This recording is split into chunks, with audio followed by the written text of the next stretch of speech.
Hello everyone. So instead of manually entering the dates, you can enter the all the dates of specific year with only one command or a function, that is sequence. So is equal to and sequence, uh, and then open the bracket. So obviously rows. So obviously 52 weeks. So 52 rows, comma columns, that will be 7 because of the 7 days, and comma start date. So it will be double quotation 0101 and 2024, and double quotation closed and close the bracket. See, we are getting all the dates of 52 weeks only. So here 52 last date is 29 December, and if you want 30 December and 31st, so we have to edit one more thing, like here instead of 52 we have to write 53.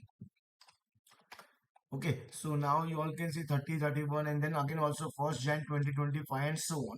Okay, and one thing, you all of you make sure that this full table, okay, the format which we have selected is a short date.